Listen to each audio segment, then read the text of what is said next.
16 जून 2025 Kabir property शांति building pillar number 800 के पास जुड़े हैं।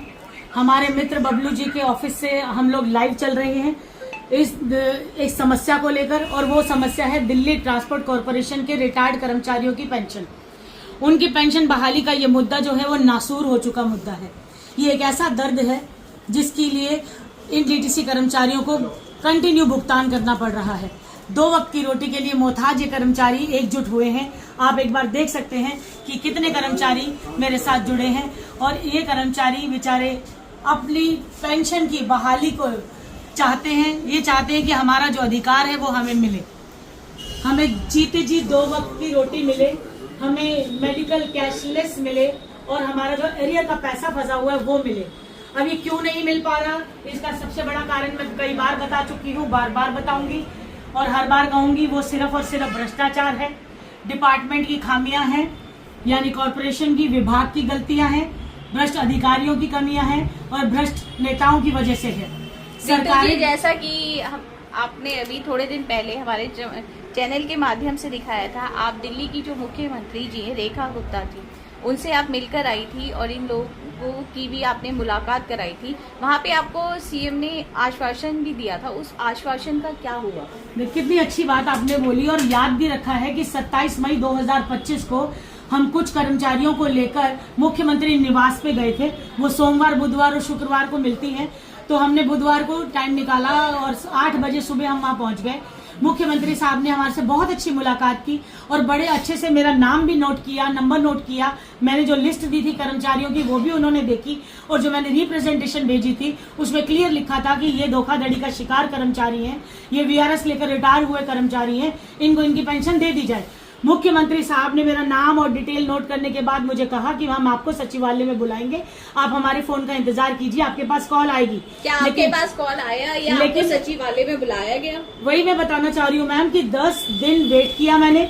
जब 10 दिन तक वेट करते हुए, इंतजार करते हुए हम थक गए, तो मजबूरी में मुझे उनको मेल करनी पड़ी।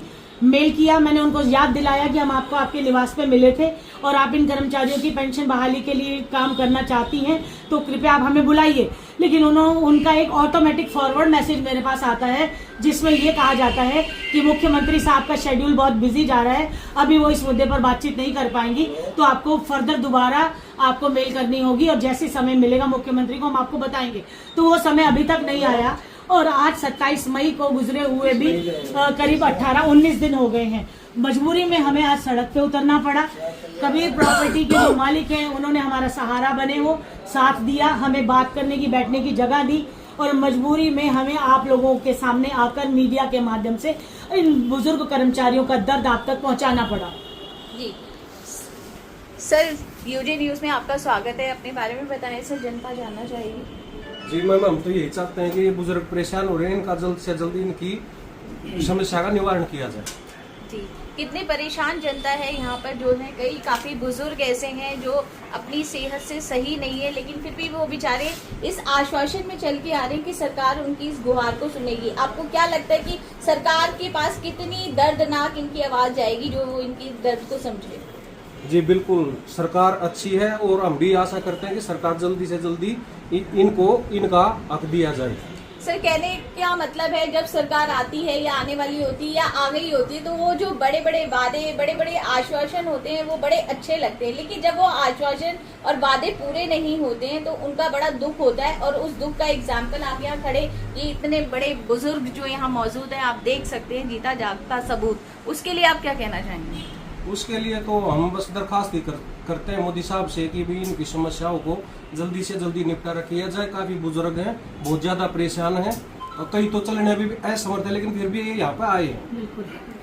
रितु जी, आप लास्ट में क्या चैनल के माध्यम से एक संदेश देना चाहेंगी सरकार को, आज की सरकार को, या हमारी दिल्ली की मुख्यमंत्री श्रीमती रेखा गुप्ता जी के लिए क्या मैसेज देना? बिल्कुल मैम, आज हमारी बीजेपी सरकार को, जिसको हम डंके की चोट पे लेके आए थे, उसे 100 दिन हो गए हैं, और आज हमारी भाजपा सरकार जो है 100वां दिन अपना सेलिब्रेट कर रही है, और हमारा भी निमंत्रण है, शाम को हम पहुंचेंगे फंक्शन में जहां इन्होंने बुलाया है।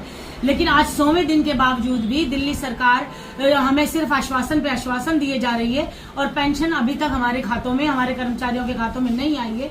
इसीलिए मजबूरी में हम आए हैं और मैं आपके चैनल के माध्यम से संदेश दूंगी हमारी दिल्ली सरकार को, दिल्ली ट्रांसपोर्ट कॉरपोरेशन को, मुख्यमंत्री साहब के साथ साथ ट्रांसपोर्ट मिनिस्टर को, और जैसा कि हमारे भाई साहब ने कहा, अमित जी ने, कि हम मोदी सरकार तक, सेंट्रल गवर्नमेंट तक भी ये संदेश पहुंचाना चाहते हैं कि अब हमारे पास डबल इंजन की सरकार है। हमने केजरीवाल को औंधे मुंह गिरा के आपको सत्ता में लेकर हम आए हैं। आप कृपया इस बात को ध्यान दें। इन कॉरपोरेशन के, इस दिल्ली ट्रांसपोर्ट कॉरपोरेशन के जो कर्मचारी हैं, इनकी पेंशन को जल्दी से जल्दी बहाल कर दें। जैसे कि केजरीवाल ने रातों रात ऑटो रिक्शा चालकों के खातों में 5-5 हजार रुपए डाल के एकदम से वोट बटोरी थी, उसी हिसाब से आप हमारे दिल्ली ट्रांसपोर्ट कॉरपोरेशन के जो कर्मचारी हैं, इनकी पेंशन आप रातों रात इनके खातों में डाल सकते हैं। आपके पास इनके टोकन नंबर हैं, बैच नंबर हैं, इनके date of joining, date of retirement, इनकी total qualifying service, everything is on record. सारे डिपो के ऑर्डर, सारे रिकॉर्ड्स आपके पास मौजूद हैं, पेंशन सेल में सारे रिकॉर्ड्स हैं। तो कृपया करके ये जो ईपीएस का छलावा है, इसे खत्म कर दे।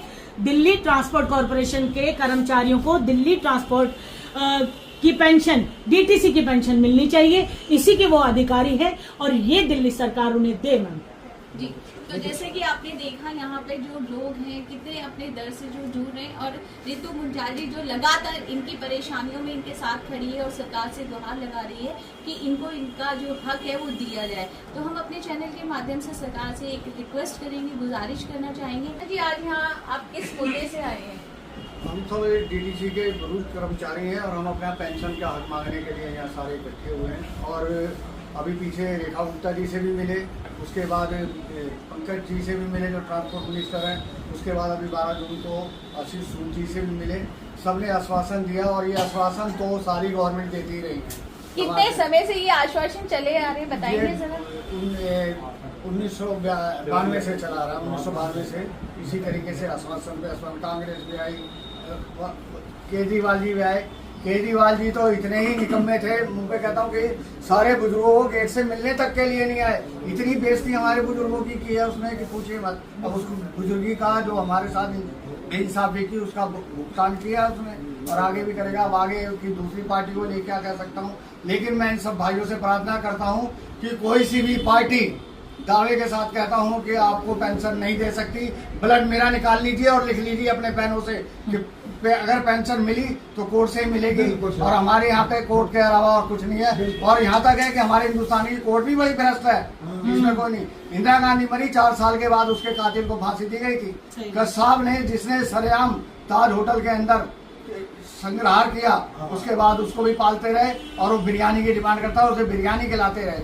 4 साल उसको पाला, उसके बाद उसको फांसी दी। अभी नया किस्सा ले लिया यशपाल वर्मा, हाई कोर्ट का जज, जिसने इतना भ्रष्टाचार किया, कमरा भर के नोट जले हुए मिले हैं। और उसको देखिए क्या एप्रिशिएट